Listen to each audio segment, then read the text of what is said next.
right, it's time for another episode of that Soul Finder podcast with Kathy D. Carter.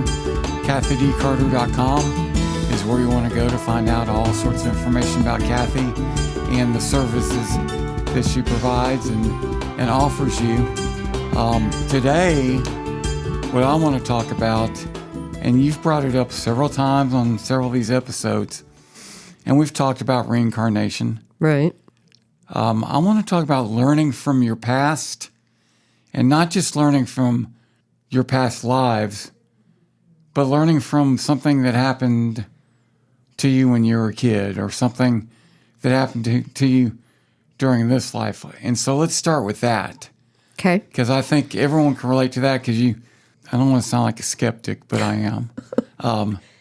You don't have to believe in reincarnation to tackle the learning from things that have gone on in your current life. Right, for sure. And that is one thing I do. I adapt whatever I say to someone to whatever their beliefs are. And the way that we use the past to learn is very tricky, because if we continue to think about our past and we judge our today on what occurred in the past, we may never evolve. What I mean by that is we will continue to repeat the past. And that's because we're caught in the thought system of the past, cause and effect, whatever.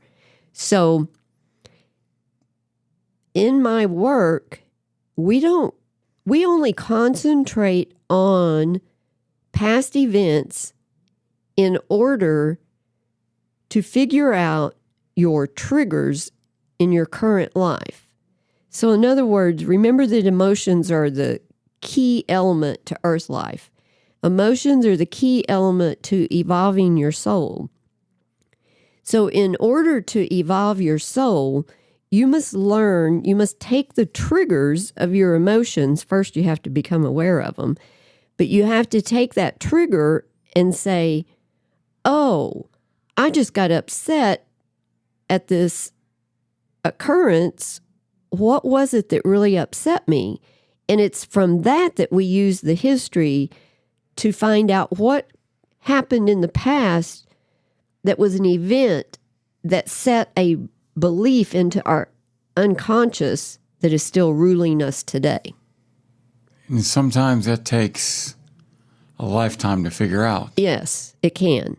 Because that's why you can witness many people that have been on the planet already for a while. They're an older age, we call them. They can, in an emotional way, act like an 8-year-old. And the reason that they do that, it's very unconscious. It's not that they set out to do that.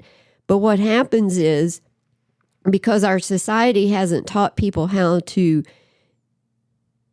live on the planet Earth and use emotions as we're supposed to, that person was triggered from a stored emotion in their energy field that they've never healed. And the event that created that stored emotion was an event around 8 years old. So the older person is acting like an 8-year-old because that never got healed. And it's an unconscious belief system that's creating the reaction the older person is having. And our school systems, our educational systems, no one really starts teaching that that's the correlation, and that because everything's taught opposite, you're taught not to feel. From a very early age. A very early age. Everything is taught backwards of what we should be taught in order to evolve our soul. If you want to look at it that way, we're taught how to stay in low frequency and be the victim. But the world needs low frequency people. Okay, this is a dude thing for me to say. Uh-huh. But I think I want my soldiers to be low frequency. I want my soldiers, the people, the grunts, I don't want them to have feelings. They've got a job to do. Right. Feelings can't get in the way of their job. Right. and this, I don't want to go off topic, but I find it interesting in the world that the way it's designed, and it's so shallow to say this, but the world needs ditch diggers also. Right. And I always tell most of the people I work with, I call them warriors because they are the people that have come in to help change this society, to keep it in balance so that the opposing forces are in balance. When they're not in balance, then it's not as good of a learning experience on the planet Earth. So the warriors have come in to help affect that balance. We also have people on the planet that are just observers. They just observe life on the planet. We have people that are just travelers, and they're set up in life where they just travel and they see everything on the planet. Then we have the workers, and all they do is work, eat, sleep, work. I mean, that's their job. That's what they came to do. The other little twist to that is, let's say we have a worker or an assassin. That's their job. The assassin has done this for lifetimes. The worker's done this for lifetimes. And all of a sudden, they decide that's not what they want to do. And that's when they can start to evolve their soul and start the healing path. Exactly. Because it's free will. And you know what? See if you agree or disagree with this. And it's fine if you disagree. Yeah, I know. I love it when we do. And I think it has a lot to do with my involvement with special needs children. Right. I think the world is that's a generic thing to say, it's a much better place when people don't judge. Oh, absolutely. And one of the reasons I think I'm pretty good about not judging, now I'll joke around, but the way I look at like the special needs people that I work with, and this is where I changed. I don't look at them as even special anymore. In quotes, special. Right. They're normal people. Yes, they are. That just are different. Exactly. And there was a point where, and don't get me wrong, I wouldn't wish for a special needs child if I was, if I was going to have a child, but it wouldn't kill me at all. Right. Because the way I look at that whole thing now is it's just different. That's all it is. Exactly. And it has its own learning abilities and own soul evolvements that you don't get anywhere else. And that's why on these episodes, from time to time, I'll have you reset. Low frequency is not an insult. Absolutely not. And I thoroughly believe that many of the special needs people are just like the ones labeled ADHD. These kids have been put into an environment that is not evolved enough to understand their differences, so therefore they don't support the child. They label them and put them off in this box that something's wrong with them. When in fact, there's nothing wrong with them. They're just different, like you said, and we all need to learn how to evolve with them. For example, the way I interpret what you've taught me about frequency is, I keep going back to special needs, but anyone can be high frequency or low frequency. And, I can identify in some of my kids I coach. Right. That, you know what, they're considered special needs, but Kevin is a very high frequency person. Oh, for sure. For sure. Because a lot of older souls come in as to play the role of the special needs in order to evolve their soul even more. And they're have lots of wisdom and love. Oh my goodness, those kids have unconditional love like none of us can copy. Okay, let's transition into learning from past lives. So the learning from past lives, just recently I've been changing some of my beliefs myself on that. And that's another thing about you. Let's reset that. Is that whenever you talk, you make it clear, this is what I believe today. Yes. Yes. Because if you can't evolve your inner moral code, is what I call it, what you believe in, how are you going to evolve? If you're attempting to heal and change who you are and become, for lack of better words, a higher frequency, how can you do that if you don't change? And that would involve your beliefs also. Can I tell you something? Every woman that I've ever dated or had a relationship with, if they listen to this podcast, if they listen to the Soul Finder, they're like, why couldn't I get him to listen to me the way he listens to Kathy? Why couldn't I get him to retain the information I tried to give him the way he retains it from Kathy? But anyways, go ahead. I kind of forgot, where was it? Talking about learning from past lives. So, too often, I see people, the ego gets attached to past lives. That's not helpful. That's just the ego wanting to be able to go proclaim to the world, oh, I had a past life doing this, this, and this. How many people really remember? I mean, you believe in reincarnation today, right? Right. How many people do you think remember their past lives? Okay, that's a very good question. I don't think many people consciously remember their past lives. However, there are many little hints of your past life that you just don't pay attention to, you're not aware of. Mm-hmm.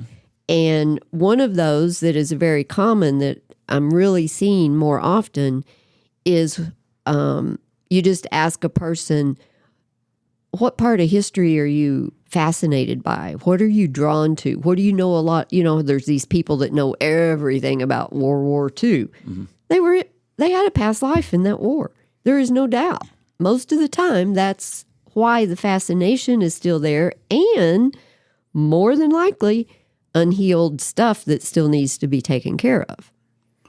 Okay, there are times where, I'm going to make it about me now, where I'll have a dream. Mm-hmm. And, you know, a lot of times you don't remember your dreams. Right. But I'll wake up and I'll remember the dream.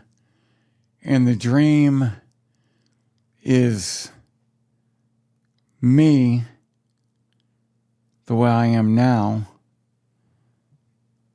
but in a different time period or a different situation. Past or future? You know what? I never thought about it, but both. But usually past.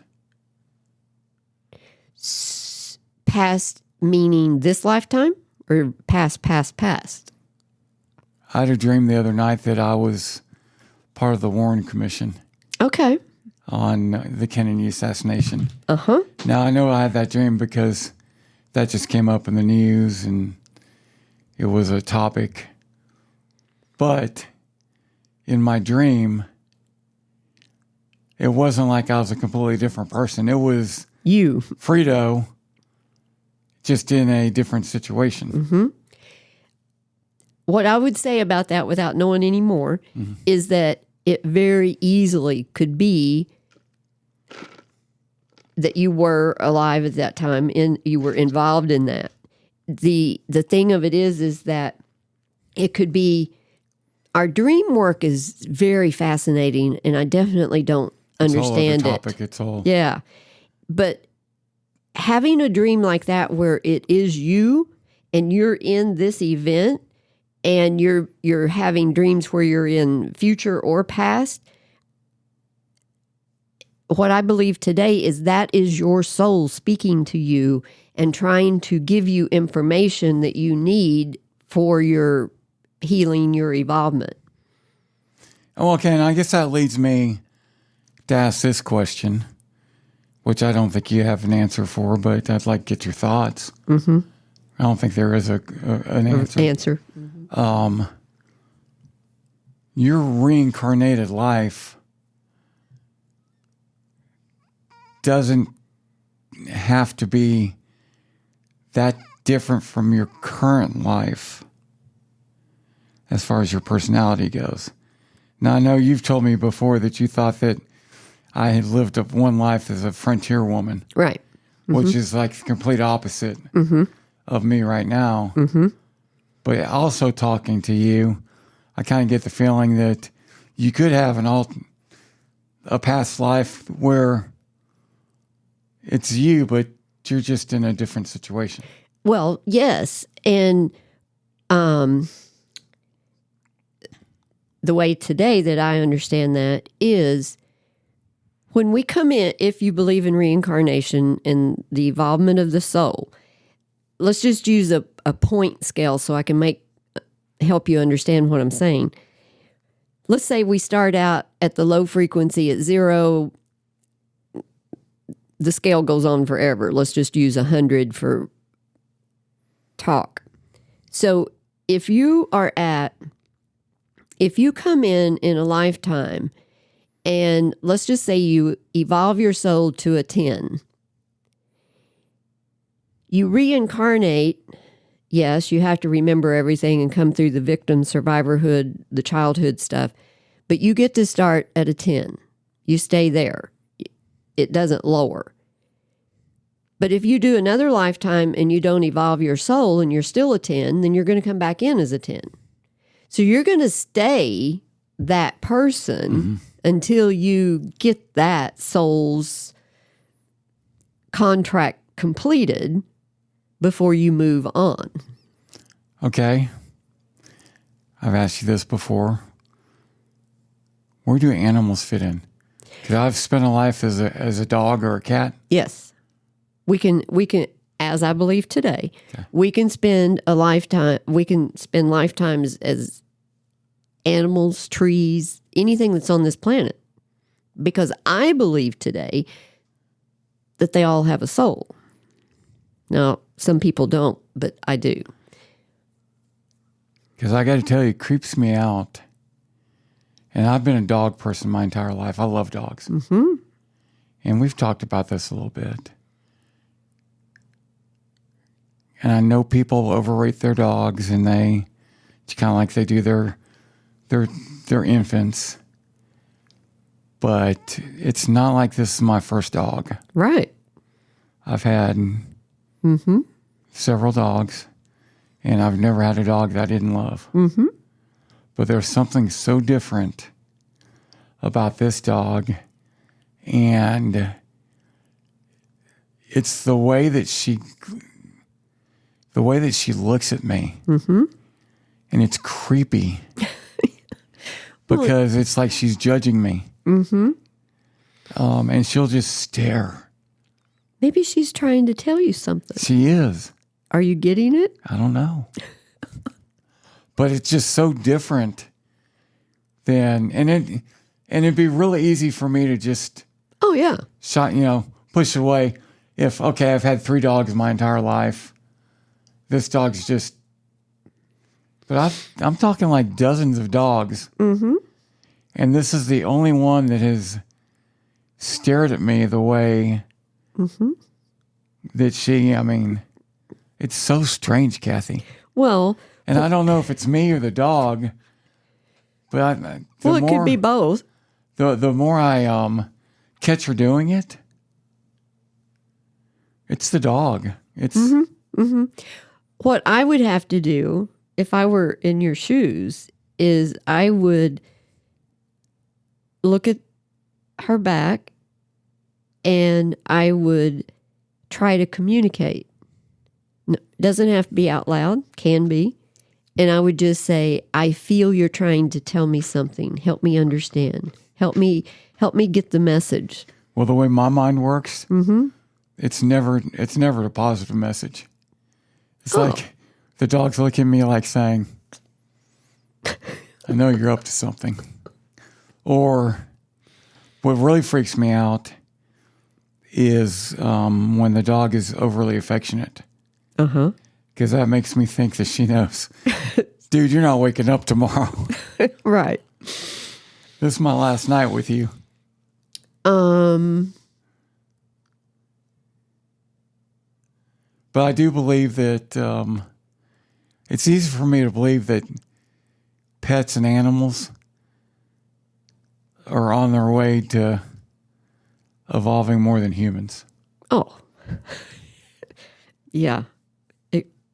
Lots of people think they don't have a brain and they're lesser than us and all of this, but just because they don't have a brain like our brain doesn't mean they don't have a brain. Mm-hmm. My goodness, birds and insects and all kinds of things they do that we just don't, these people don't know that they do. I mean, the way that birds migrate is totally amazing.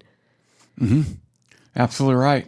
And butterflies. I mean, there's so many things that all the animal and insect kingdom does that is just totally amazing when you study it. And everything works together until you throw some chaos into it. It's all unified. Mm-hmm. And then you throw that chaos in. It's usually a woman. No, and you have to adapt. Yeah. You have to figure out how to adapt. And that helps you evolve too. Or I don't know if we've accomplished anything, but I've enjoyed the conversation. Yes. Well, it was about past lives and this life, what we learned from them. And I just say that the biggest thing is don't get caught up and stuck in your past. Because it would be much more beneficial for you to dream of your future than to keep thinking about what happened in the past, because you're just going to repeat it. You're just going to repeat it.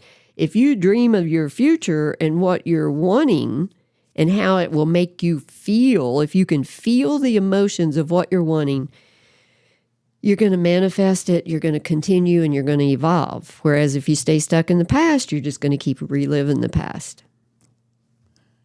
That's what you get when you listen to the Soul Finder. It's what you get when you go to kathydcarter.com.